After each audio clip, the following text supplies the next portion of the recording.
Hi everybody, I'm Dustin, I'm Onna. and we are not qualified to investigate the paranormal. And we may be less qualified than an anthropologist. Okay, hi. Hi. And welcome back everybody. You may notice the sound is either better or worse, I really don't know, because I'm done trying at this point. It's a work in progress. It's just us here, people. Yeah, it's just us. We don't have a team, we don't have amazing audio engineers. It's us, Nope. with a couple of microphones. If you can't hear us, turn us up. Get better headphones. I think this is pretty common for podcasts in their first several episodes. I wouldn't know, I don't listen to podcasts. I think they're useless. Lies. All lies. Yeah. And it really is mostly just you. I just show up and listen and talk. So you do all the behind the scenes stuff. I do, but there is something that you started doing recently. You want to share that real quick? Yeah, I'm so hip. I'm running our Instagram. Which I'm so hip on running our Instagram. Yeah. Everybody come on down to Granny Anna's Instagram. I meant that exactly how it sounded because I'm not great at it. I'll get better. Do you want to give them our Instagram handles so they it's, know where to go to look at this disaster of an Instagram page? Our Insta handle is at paranormal.outsiders. Isn't it? Yeah. Okay. That sounds right. I don't know. You tell me. Oh my You've been running it. Yeah, I think so. I don't look at my own handle. I don't even know my personal handle that well. We'll put the thing in the show notes. Yep. Everybody will know where it's at. Yeah. I'll put a picture of our subject for tonight. Yes. And speaking of the subject of tonight, last week we talked about a place we used to live. This week we're going to be talking about a place we do live. And used to live. And for those of you who are listening in, obviously you know that we are going to be talking about the Florida Skunk Ape. Anna knows that too, but I'm just getting it out there. I'm just getting out there early. I'm done tantalizing. I'm done dangling. Yeah. No more teasing of the subject. Get right to it, right? Not going to waste any more time. Yeah, we're talking about the Florida Skunk Ape today, and we're going to get into a definition of what that means for those of you who don't know, but most of you probably already know because it's really based upon another cryptid. We haven't talked about a cryptid since, I think, the Beast of Bray Road in Wisconsin when we went on site to investigate. Yeah. Was that before or after Shapeshifters? I don't remember. But, you know, the thing about the Beast of Bray Road is that we drove to Bray Road, which is only about 45 minutes from where we hang out when we are in the Midwest. Yeah. Here we're talking about the Florida Skunk Ape. The Florida Skunk Ape has been spotted throughout Florida and all the way up through Mississippi, Alabama, Georgia. Oh. It's not just the Florida Skunk Ape. It's the Southern Skunk Ape, if you will. Yeah. Wow. I actually have a video of one from Mississippi that we'll see in a little bit. But my point here is that we don't have to go drive somewhere. We don't have to get gear together, get ready to go. The skunk ape could appear outside of our door. We could have, at any point in our lives, having grown up in Florida, seen it. Sure. I never heard about it until recently. Yeah. But yeah. I know. I did not grow up with legends of the Florida Skunk Ape. No, neither did I. And but my point here is that we are very close. We live basically on one of the borders of the Apalachicola National Forest, right? Some people call it Apalachicola. I have heard that. Apalachicola. Mm-hmm. Yeah. But that's just Southern mispronunciation of... So, meaning that we could be talking about this cryptid and it can just appear outside of our door and it might ask to come in and have a beer. I don't know. So if our dog barks, that's probably what it is, right? Yeah. By the way, we are recording in a new room. Our dog is sitting here currently sleeping peacefully. However, if she does hear a leaf fall outside, she will start barking because that is just what she does. Yeah. That's what you get with paranormal outsiders. That's right. Weird. You get dogs barking for no reason. So I have a story to tell you. This is the most recent story I could find that had heavy coverage. That was something I would say would be more substantial than the current recent quote-unquote sightings, and I'll get into that in a second, but this is a story about the most recent sighting I could find that has some physical evidence, that has some video evidence, and that had multiple witnesses. Wow. And that was reported on. That's a heavy hitter. Okay, tell me a story. In the lush, verdant expanse of Myakka River State Park, The air was thick with the mysteries of the Florida wilds. I grew up in Florida, and the air is constantly thick with the mysteries of the Florida wilds, but The air is thick with humidity, yeah, is what it's thick with. yeah, but I love it. It was here amidst the dense foliage and the whispering winds that Mike Falconer, a 45-year-old resident of Mayaca, Sarasota County, and his young son found themselves on an afternoon that would etch itself into local legend. I like saying etch itself a lot in these things. I didn't even notice that. Mike, known in his community for his love of the outdoors and his participation in sport truck pull competitions, that's right folks, we're in Florida, was driving through the park. His son, an eager and adventurous spirit, sat beside him, their eyes scanning the landscapes, a canvas of nature's untamed beauty. The sun hung low in the sky, casting long shadows and painting the surroundings in a golden hue, which, if you've ever been in Florida, sunsets are absolutely gorgeous. As they traversed the winding roads, something unusual caught Mike's eye. There, in a clearing, was a figure. Unlike anything he had ever seen, it was large, its presence commanding, and it seemed to be covered in thick fur. Mike's heart raced with a mix of curiosity and caution. He slowed the truck, whispering to his son, who looked on with wide-eyed wonder.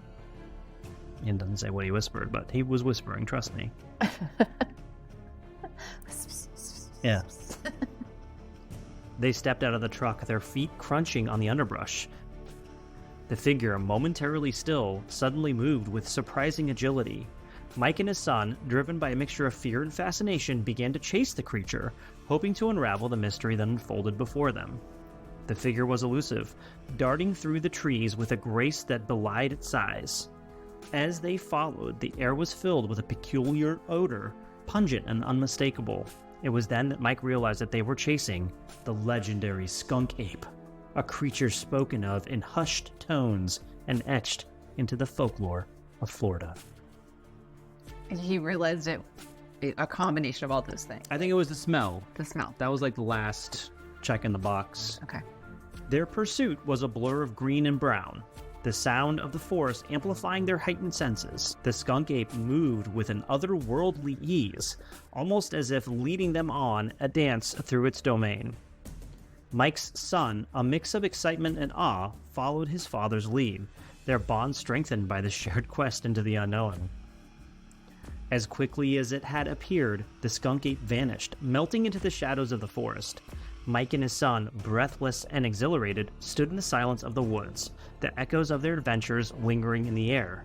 They returned to their truck, the image of the skunk ape imprinted on their minds, a story that would soon captivate the imaginations of many. Mike's encounter went viral, dawning the attention of Bigfoot enthusiasts and skeptics alike. His video, a shaky but compelling testament to their experience, garnered thousands of views, each viewer drawn into the mystery of the Mayaca skunk ape. As they drove home, the sun setting behind them, Mike and his son knew they had experienced something extraordinary, a moment where myth and reality intertwined, leaving them with a tale that would be told and retold, a part of the enigmatic tapestry of Florida's skunk ape lore. Would you like to see the video that Mike took? I surely would. This was March 2nd, 2013. By the way, for all those of you listening, feel free to pause right here, take a look at the show notes, and I have this link in there. There is some funny carnival music playing in the background. This is very clearly Florida, or it looks... It's definitely like a marshy land, consistent with much of Florida. It's daytime. They're talking about it being there, but you can't really see it that well yet. But he pans over. Oh, there's a whole line of cars, a whole bunch of other people, a whole bunch of other... Well, curious about what this is. I don't see anything out in the grass yet. The bird just flew by. Two of them. Your story was modified a little bit with that. But I don't remember you saying two. No, because I think when they get up there, they don't see two. Okay. Oh, okay. You can kind of see. You see something moving? Yeah, I saw some pop its head up right there. Okay, so it says they only had their phones or for videos, so they decided to get closer. So they're kind of walking up from the side of the road now. They're out in the marsh. It's him and his son. Area. Right? And something black in the distance or dark. I can't tell if it's moving because the camera's moving. Oh, that looked like a bird fluttering. Yeah, okay, that looked like another two birds fluttering around each other. So the marsh grasses can get really high, like hip height. So now we're looking at screen, like still from images from their iPhones. Now we're getting into zoomed in versions of it, and it's like Bigfoot quality grainy. Yeah. Yeah, just a black animal. I don't know, black figure in the distance. If you go back, can you go back? Yeah.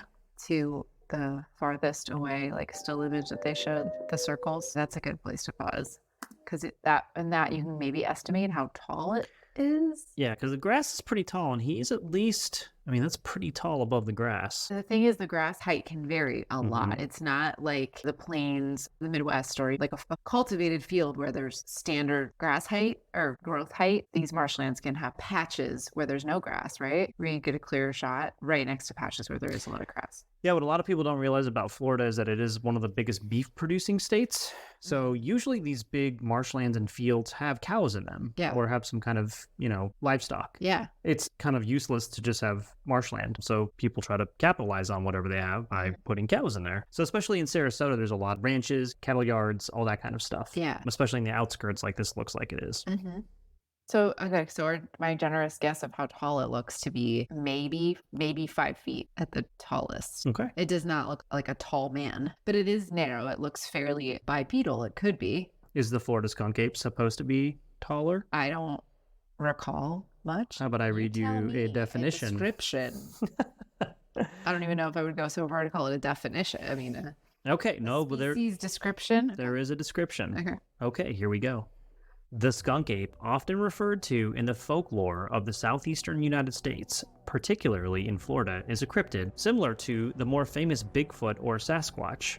This creature is typically described as a bipedal primate, standing approximately 6 to 7 feet tall with a strong, unpleasant odor, hence the name skunk ape. Its fur is usually reported as being dark and shaggy. The skunk ape is said to inhabit the swamps and dense forest of the region, with most sightings reported in Florida, although there have been claims of encounters in other southeastern states. The lore surrounding the skunk ape is a blend of anecdotal sightings, folklore, and, at times, hoaxes, making it a subject of both intrigue and skepticism. The most recently reported sighting of the skunk ape was in March 2023. This report mentioned residents hearing possible Bigfoot sounds at night, approximately 25 miles north of Pensacola. Prior to this, in December 2022, there was a report of possible howls coming from Chito Nature Preserve, located 20 miles southeast of Tampa. These reports contribute to the ongoing series of skunk ape sightings and experiences that continue to intrigue both locals and enthusiasts nationwide. As with other similar cryptids, there is no scientific evidence to confirm the existence of the skunk ape. Sightings and reports are often considered to be misidentifications of wildlife, hoaxes, or folklore. Despite this, the skunk ape remains a popular and enduring aspect of regional culture and folklore, inspiring research, storytelling, and even tourist attractions. So, that is what the skunk ape is supposed to be. It's taller than I would have guessed. Me too. And I think you can probably guess as to why I didn't include the most recent sightings.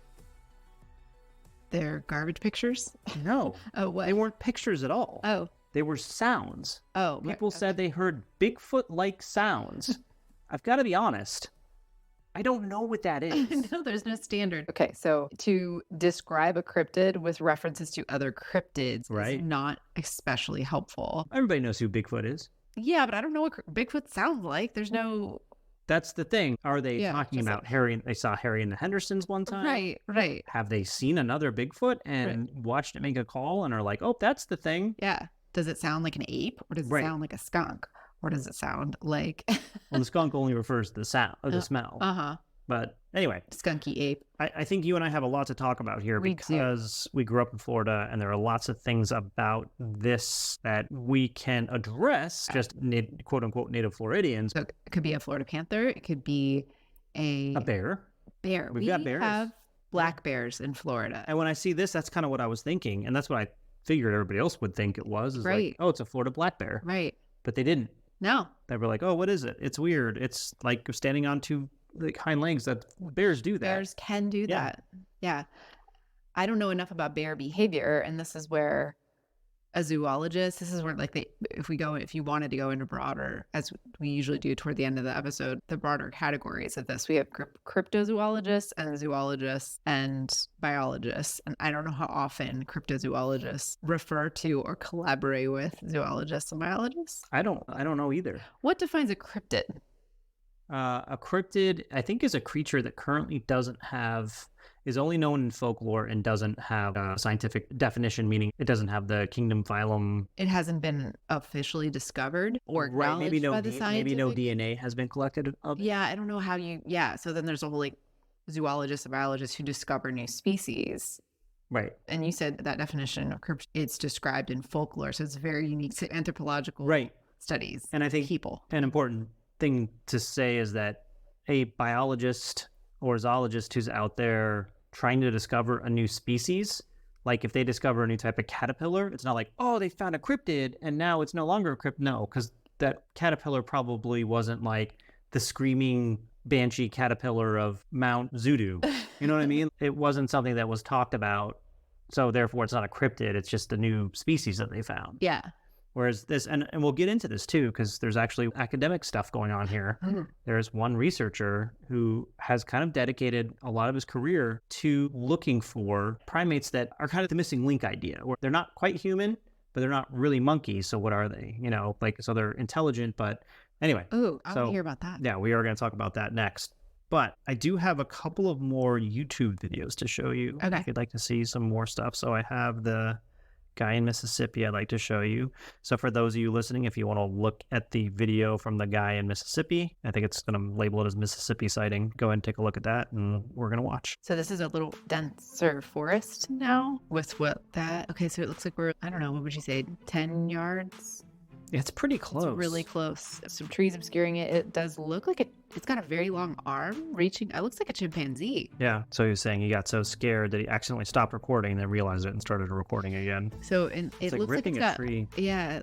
It looks, I would imagine, like a chimpanzee holding one arm up, like kind of sort of hanging loosely, feet still on the ground from a tree, but it's like we're behind it. Its back's to us. We can't see a face. It's really good quality video too. You can tell it's like 4K that he's recording in, but no, I was mistaking its arm. No, that wasn't an arm. Okay, unless there are two of them. But I'm primed to think ape right now, or chimp or something in that family. But it still could be like a bear sitting on the ground. Now it's like standing. Oh, then he runs away. Stood up. He got so scared. Yep. I can see getting scared. Oh yeah. Yeah, because it looked like it was sitting 60 feet from a chimpanzee that's sitting, and then it stands up and is much taller than you expect. Yeah. But I don't know about 6 or 7 feet tall. It's hard to tell. Yeah. He's standing on a tree, ripping. It looks like he's ripping into the tree. It's a rotting tree, so yeah.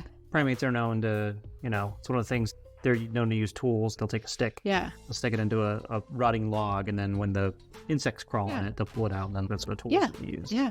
So totally a thing that, we still couldn't see what it was doing with its front arms or hands or paws. But it did look like it was working on something. Yeah. I do have one more video to show you. I have a question for you. How tall would you estimate the creature was in that video once it stood up? Probably 5 to 6 feet, probably not 6 to 7 feet. No. But when people are scared, yeah, I mean, it's not unbelievable for them to overestimate by a foot. Right. Plus, primates have longer limbs, and so that makes them kind of appear longer in our brains. One of the most prolific pieces of evidence that kind of floats around in this case is actually, let me see if I can find it. I didn't include it in here because it's been debunked already, but I guess I should put it in here. Let me see. This one. Yeah. So this was taken, this one was taken by a woman. She kept hearing something outside her front door, and they took a picture of it. I'll put the link to this in the show notes, but this has already been debunked. It ended up being an escaped orangutan. It looks like an orangutan. Yeah. If you imagine a black orangutan with a gray beard, and I don't know, maybe there are some species of orangutan that turn these colors as they get older, or maybe the color of the photo. Oh, they're primates. I'm sure their hair turns gray. Oh, yeah. Yeah, that just... Yeah. I mean, but if they live like the long enough. orange to dark, or they're not all orange. I think there are multiple species. But anyway, this image is just a few feet away. Right. And she took it, and its eyes, obviously, they have those things that reflect the light in the back of their eyes, so it looks like red eyes, glowing eyes, you know. But if you look at it, it's just the picture. You can tell it's an orangutan, I think. But anyway, experts have actually looked at this and said, no, that's an orangutan. Yeah. And this was a picture that was also taken in Sarasota County, not by the Sarasota County Sheriff's Office, but it was provided by the Sarasota County Sheriff's Office. Okay, so the first video and then this photo, both in Sarasota area. And then what about the second one? Mississippi. Oh, he said that. Okay. Yeah, he was a hunter. So you saw like he had camo on and everything. And that's another thing, you know, we talked a little bit about that today. Someone who's hunting, you know, they're in a specific mindset to be wary of their surroundings, to be listening for like all kinds of little sounds and everything, and also to perceive threats, right? Yeah. Especially in Florida, and I'm sure in Mississippi, we have all kinds of invasive species, but we have some non-invasive species that are dangerous, right? So we have water moccasins, we have all kinds of spiders that are really poisonous. If you get stung or bit by one of those when you're out in the middle of nowhere, you're in trouble. Yeah. But we also have invasive species like hogs. Yes. We also have alligators, and those are very dangerous as well. But we have invasive species like wild hogs, and they're incredibly dangerous because if you get near their young, they'll gore you. Yeah. It's not, you know, nothing to dismiss in your minds. But anyway, so we have all these really dangerous things, especially when you're out hunting. And plus, you're also hunting, so you are a dangerous thing. Yes. And I think, you know, on some subconscious level, as humans, we're still aware of that. Most hunters I know are very conscious of what they're doing, and they have a great respect for nature and a great respect for what they're doing. They want to practice so that they hit the animal in the heart. As gruesome as some of you might think that is, in a way, it's also very humane because they want to make sure they're not hurting the animal any more than they have to, right? Which some of you would say, well, they don't have to hurt the animal at all because they don't have to go hunting, but it's something that is, you know, peaceful to them or meditative to them or whatever, right? So they go and do it. Anyway, so they're already quality of hunting. Yes, they're already kind of and there's like a primal thing about it, right? Anyway, so there's a lot of stuff going on in a hunter's mind, and when they see something like that, I'm sure this guy was scared, right? Yeah, and I don't blame him because I think if I would have seen, even if it is an orangutan or it is a bigger primate that escaped or is there. It's completely unexpected. It doesn't belong. It's unexpected. It doesn't belong. And they're dangerous in the wild. They're dangerous in general. They probably would have run from him, and he had a gun, and, you know, he probably could have defended himself, but they're huge. Yeah. Even though they only weigh like 110 pounds, it's still mostly muscle, right? Right. And I think that's what's unique too, is being that close when typically, whether you're at a zoo or an exhibit or even watching on television, you don't get a sense of the scale of their size. Most people have not been that close to a primate. Yeah. No. And they can be super scary. Just in general, if you're up that close. Now, Onna, you and I have been to a place. Yeah. We witnessed this firsthand. Yeah. Which is Silver Springs. Yeah. Yeah. So I think Silver Springs was the filming place of Tarzan. In the 1930s. In the 1930s. Yeah. And so the production crew brought in a bunch of macaque monkeys. Macaque? I think so. They brought in a bunch of monkeys. And at the end, they collected the monkeys, but they missed a couple. And since then, Silver Springs now has a large population of wild macaque monkeys. Yes. I don't think they're rhesus monkeys. They could eat one or the other. We'll have that.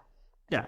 Anyway, there's monkeys in Silver Springs, Florida, who are invasive, but they're not necessarily destructive or anything. It doesn't seem like they've disturbed the wildlife habitat at all. We don't know, but... Well, you know that, yeah, I'm sure that there are biologists and zoologists who come to study that colony, because Floridians are constantly, as you said, having to address invasive species, released species. We could go even into the whole industry of wild exotic animals. Yeah. But I think what you're bringing up is the point that this is almost 100 years ago that these animals were brought in for that movie. And here they are still living and thriving and breeding. Right. And again, whether someone comes in and controls it or not, but there are countless other exotic, invasive, and released animals throughout Florida that have not been tracked and that could also breed. Right. I don't know about. Right. Exactly. And I think in the Joe Exotic thing on Netflix, they talked about how the trade runs through Florida, right? Of the exotic animals, lions. Tiger King? The Tiger King thing.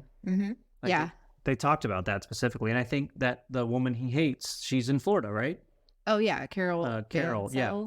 Yeah. The big cat rescue in Tampa, Florida. Right. Yeah, I don't know if it's still operating, but I've been there. So you met Carol. I did not meet Carol. I met her volunteers though, because it's a place where you go and they make you want to volunteer, and then that's how they operate. Yeah, who doesn't want to hang out with a bunch of baby tigers and lions all day? Yes, but what I will say is there's distinct different groups and different licensing and different credentialing that happens, whether you are an animal conservator or protector or a guardian or rescue or zoo or salesman, or I don't know what the word is, like that you trade in the trade of it. These these are all different things. Smuggler. Smuggler. Yeah. There's so, I mean, I'm going to make a reference to Scarface was in South Florida. That fiction movie from the 70s where people have a huge drug trade among drug dealers and or people who make money in various ways, who have big exotic species of animals, especially wild cats, as status symbols, and there's a black market in that, and then those animals often get released. So that's part of why we have pythons. But I would wonder if more so than a tiger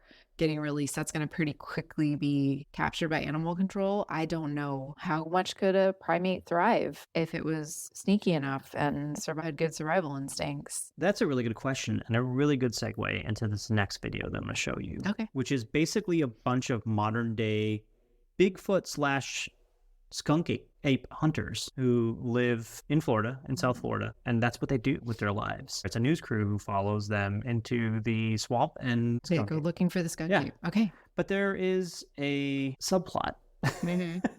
There's no plots at all because it's all real life, but there is a subplot to this that I want you to pay attention to as well. His shirt says "Gone Squatching." Mm-hmm. They gone squatching. They gone squatching. The skunk ape. A lot of activity. But it all started as a kind of therapy. It all goes back to his wife was terminally ill, and we knew she was dying, and the day was eventually going to come. And so I said, when the day comes, you need to stay busy. And at the time, there was a Finding Bigfoot show that was beginning to be more popular. And I said, you know what? I've always wanted to go do an expedition. And I said, hell, why not? I have to do something. If I sit here, I'm not going to make it. Why couldn't it be a hog or a bear? Well, how do they know the just said difference? no. These guys who are not Yeah. qualified to identify species? It doesn't. Are either of them biologists? Zoologists? No. Oh, I don't know. I don't think so. They would have said that. Right. I'm a Or biologist. animal experts of any. They're in the area, the wildlife just shuts up because they're the alpha male. Maybe it's them being in the area, walking around talking Right. really loudly. That's another thing that a lot of cryptid people are like that. The birds just stop. There's like 4 people on a camera crew. Yeah. That's where I do respect the hunters. As you said, they seem to have a better sense of how to sneak Right. around. Also, the supposition that no one else has been exploring these woods before. Like, this is what people do who Yeah. research animals. They've been all over the place. And that is a good segue into the next part. But let's finish this real quick. It's not very much longer. Your brain starts playing tricks on you and you start thinking you're seeing what you want to see. There you But go. instead of Bigfoot, I see something else. Very deadly territorial snake. I was wrong. It was a water moccasin. I was going to say that area looks really wet for Yeah. an indigo snake, but rain happened. No sign of the apparently shy skunk ape today. What is real? Their brotherhood, based on believing. Where's the green swamp of Florida? That was Nightline. Let's look it up. I think it's down by Sarasota as well. Okay. I think all this mostly happens down by Sarasota. I don't want to forget to talk about the smell. No, me neither. That's the next thing I was going to bring up. Yeah, it's over by Zephyr Hills. Oh, so that's north of Tampa. Yep, that's in that area. Okay. I live there too. I feel like I should know that. Yep. So Zephyr Hills, the water that you're all drinking, that's Zephyr Hills water. Guess what? It's from Florida. Comes from the Green Swamp, Florida. Oh, and Florida man. That's a thing. Florida man. That's right. Here's a fun thing to do. We should both do it before the episode's over. Search your birthday And Florida man. and Florida man under the news and see what the headlines. That's the that Florida comes up. man you are. You're Florida man. Yeah, that's your Florida man. Okay, so real quick. But it's not a monolith. It is. Right. It is 3 distinct regions of North Florida, Central Florida, South Florida, and they are distinct in kind of the keys. climate.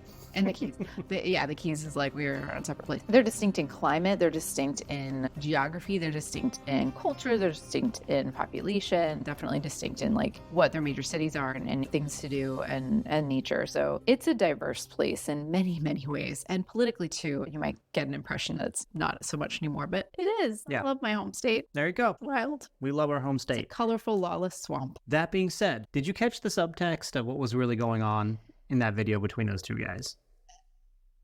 They love each other. They're dear friends, sensation seekers, and want to go out and play in the woods together. One of the guys, his wife passed away, Yeah. and the other guy was like, we need to get you out of the house. Let's go look for the Florida Swamp Ape. Yeah. And that's what they do. That's why they're so dedicated to it. They're And they're happy. dedicated to each other. And, you saw the guy at the end who was like, the main thing is that he's got my back and I've got his back. And, we're not going to let each other go. That kind of thing. Yeah. If we get bitten by a moccasin because we can't tell the difference. And I was going to ask you, if you were out in the woods in Florida swamp, what animal would you actually be most afraid of? Probably a moccasin, a water moccasin. What would you be made most uncomfortable uncomfortable by. Alligator. All mosquitoes for me. But they had the mosquito thing on the back. Yeah, it'd be all about preparing to fight mosquitoes. Nope. Oh, good for you. And the second thing that we need to talk about is the smell. Because I think both you and I had the same thought about this, which is growing up in Central Florida, when somebody waters their lawn, it fucking smells. Okay, like well, they're rotten eggs. That's not what I thought, but we can probably generate quite a few different explanations for they make their own bad smell. Right. Because I don't think they make their own bad smell if obviously it's more likely to be a bear, a hog, or their own bad smell? the animal. Because the idea of the skunk ape, like it has a natural bad Right. smell, is what the way it's described. Yeah. Like it emanates a smell of its own, as if it is a skunk, Right. like So, creature. real quick, to my point, Yeah. Florida, for those of you who don't know, we're basically either at sea level or below sea level. And our aquifers, our really shallow aquifers, are full of sulfur, and sulfur smells like rotten eggs. It just does. That's a well-known fact. So in swamps, there are all kinds of outlets for springs. There's all kinds of shallow spots and aquifers. Mm-hmm. And you might walk into a shallow spot of an aquifer and it's going to smell like sulfur. And that basically smells like spoiled fish. Yeah. So yeah, you could just come across a smell. And of course, then once you have that bad smell in your head, what happened to the reporter in this short documentary is going to happen. You're going to like start thinking, oh my God, what's that smell? Must be something bad around here. yes. Must be something going on. And she said that. She's like, man, even I'm jumpy. Now I want to see Bigfoot. I want to find the skunk ape. Because it was primed. Yeah.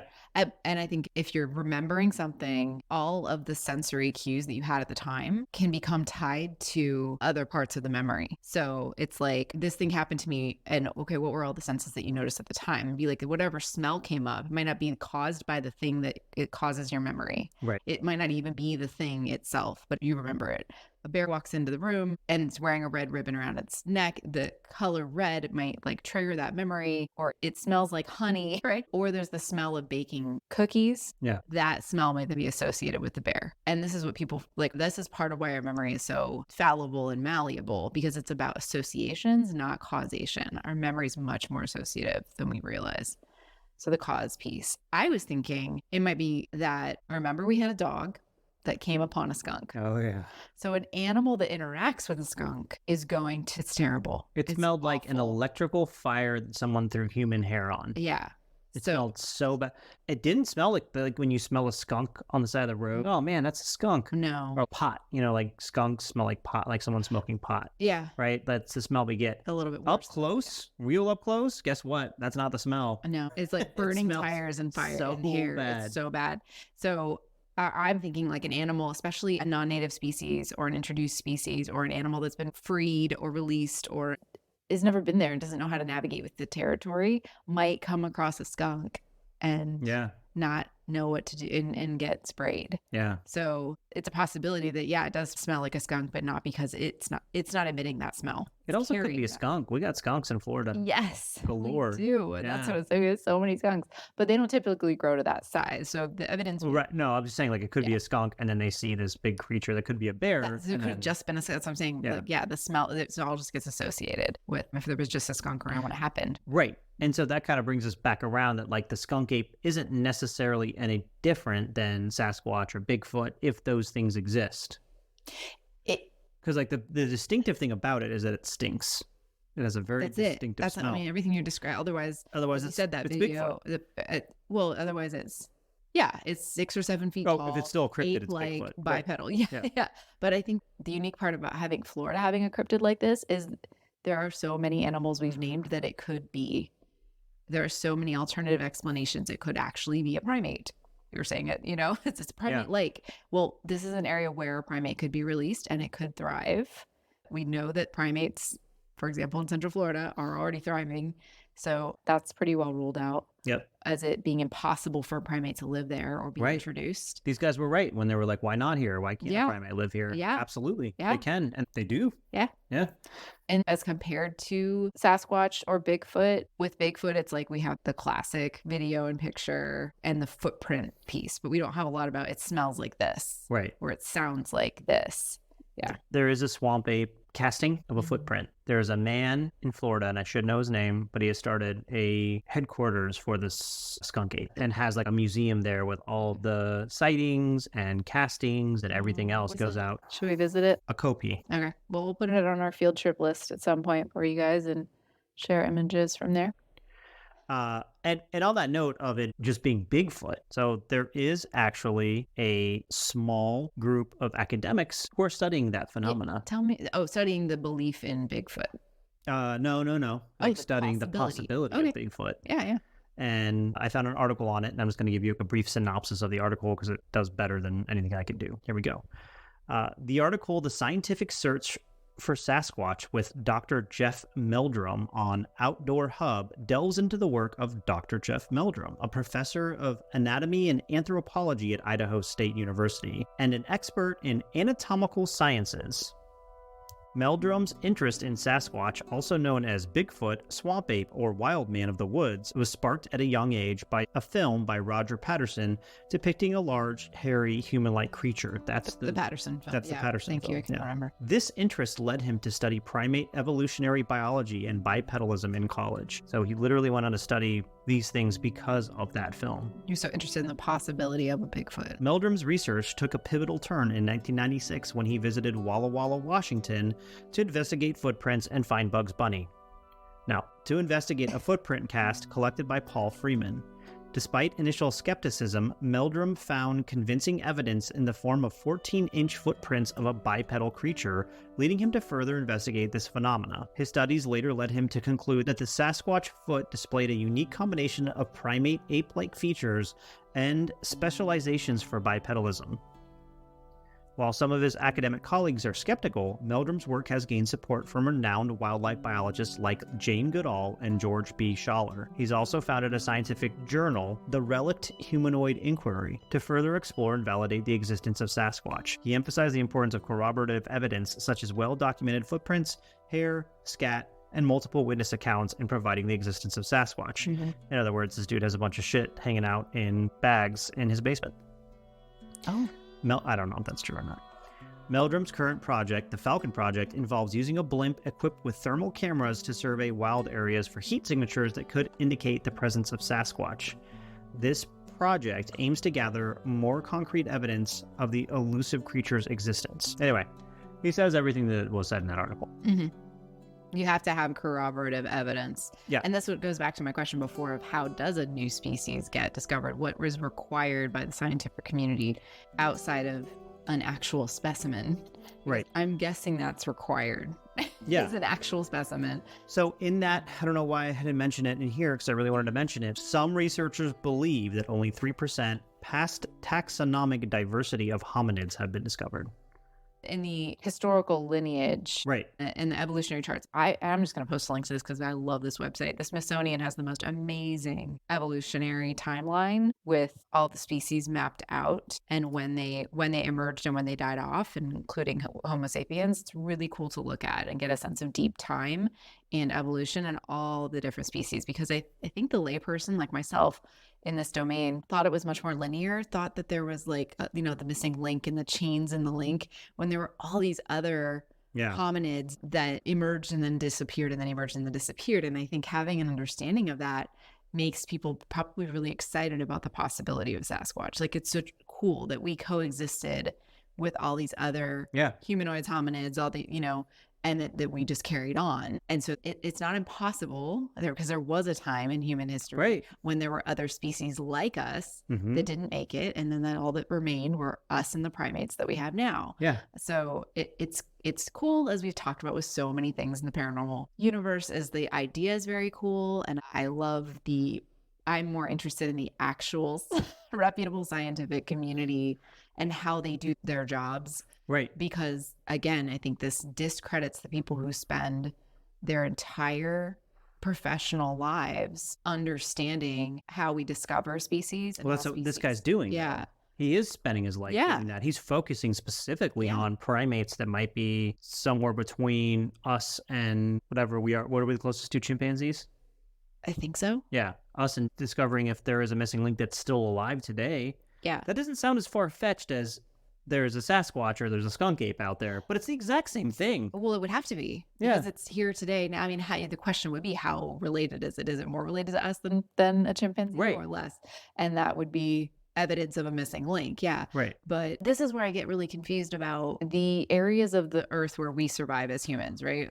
We can't really very naturally survive in Antarctica, for example. Right. Like, we know what... There's a bar down there. There's, but for now there is, yeah.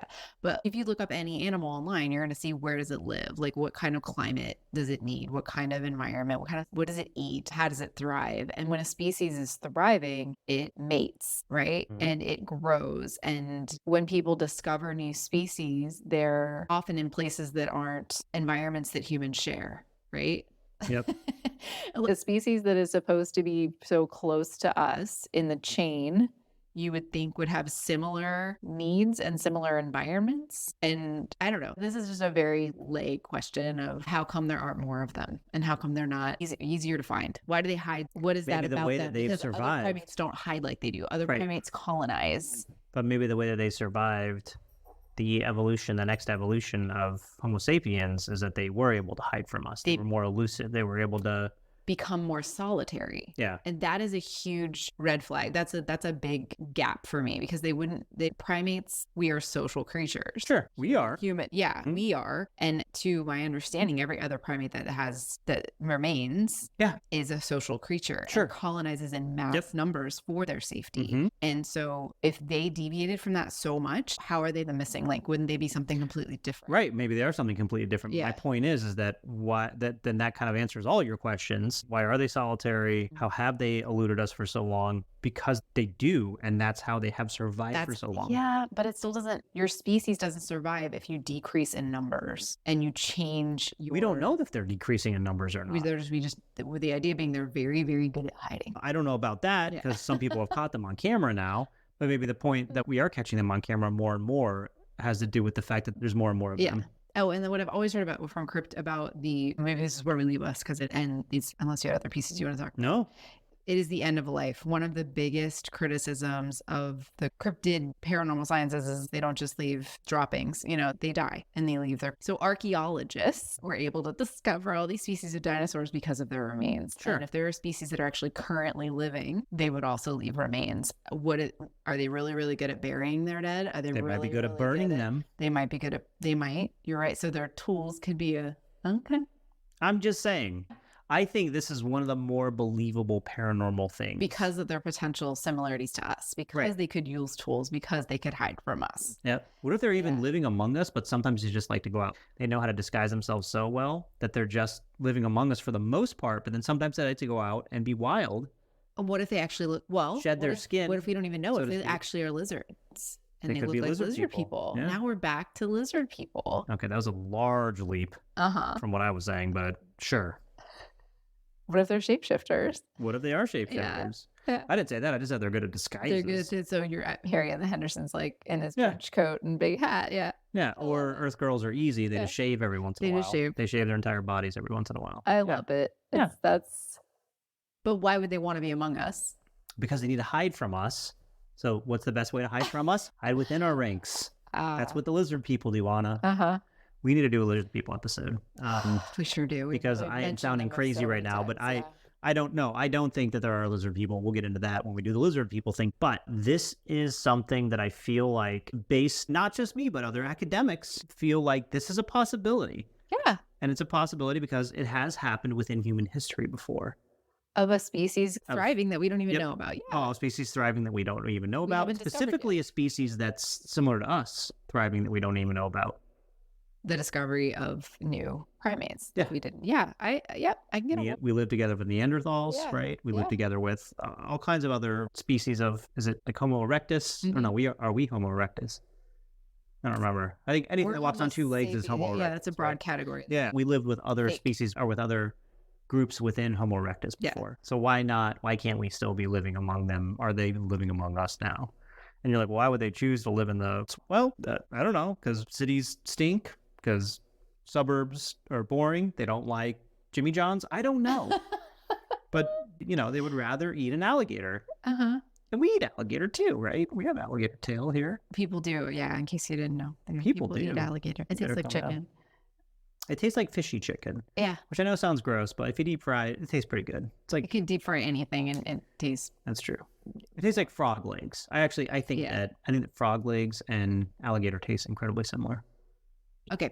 So, Anyway, all of that being said, yeah. I Do you want to believe remain open minded. Do you believe in the Florida Do I believe? Skunk Ape? Oh, that B word. That's Yeah. a big B word. I to me know. I've said it a couple times tonight. Yeah. I'm okay with it. We don't have to say whether we believe in things or not. That's not what this is about. This is just about presenting possible, evidence on both sides where we say, hey, these people have seen this. This is what it could be. It also could be that that thing exists, right? Yeah. But what's more likely? It's a Right. question of empirical evidence. Sure. And I think we've kind of answered already what's more likely, that there is a similar species hiding and multiplying and thriving under our very noses within swamps and forests? Or did some rich asshole buy an orangutan because he thought it would be cool to have, Mm-hmm. and then it killed his dog, and then he drove out into the Florida Everglades and let it go? That sounds quite believable. I will leave it at that. Being a Floridian myself. Yeah, I'll go back to, based on all the evidence you presented to me tonight, there appears to be an insufficient quantity of paranormal explanations that could not better otherwise be explained by the mundane. And the mundane in Florida, as I think we're pointing out, is still pretty unusual. Oh, yeah. It's like, I think I read some things, especially if you do the Florida man thing, you think it's fake. Yeah. It's not. Let's end that way. Look up my Okay. Florida man. Okay. Wait, do you have to do like the year too, or No, just the you date? do. You know my birthday. I do. Please read the first headline. Here is Anna's Florida man. Meth smoking Florida man attacks mattress in jealous rage. Okay. That's great. Can I read yours? Yeah. Florida man sets fire to car belonging to ex-girlfriend who also happens to be his cousin, police say. That's not too far-fetched. Mm-hmm. That kind of goes along with everything. But yours is great. Florida, there's just so many. There are multiple on your birthday. Florida man accused of exposing himself claims he needed to air out, deputies say. It's hot in Florida. It's really hot. And swampy. I get it. Just don't do it in front of a bunch of people. Go inside Yeah. where there's air conditioning. I'll read one more because I think it ties to our case. 61-year-old Florida man arrested after posing as a veterinarian and operating an animal practice. Aww. Yeah. Well, This the is what animals we're are talking okay. about, people. Animals down here. So it's This much is what more we're talking about, likely people. this- Swamp apes. Crazy men who say that who claim to be veterinarians. Yeah. It all connects. Yeah. The mundane is pretty unusual. It is. All right. Well, thank you all for listening. And again, take a look at our Instagram. Anna's working hard on it. It's paranormal. Hardly working on it. I'll get there. Okay. Mhm. It's paranormal.outsiders is our handle there. Also, if you have any stories or any comments, please feel free to, first of all, leave them on YouTube because Google Podcast is shutting down and we're now on YouTube. Uh-huh. Or shoot us an email at stories@paranormaloutsiders.com and we'll get back to you. Yeah. You can also comment on our Instagram and I'll probably see it. There you go. Slide into our DMs. We'll get them. Get them. Don't forget to smash that subscribe button. Bye. Bye.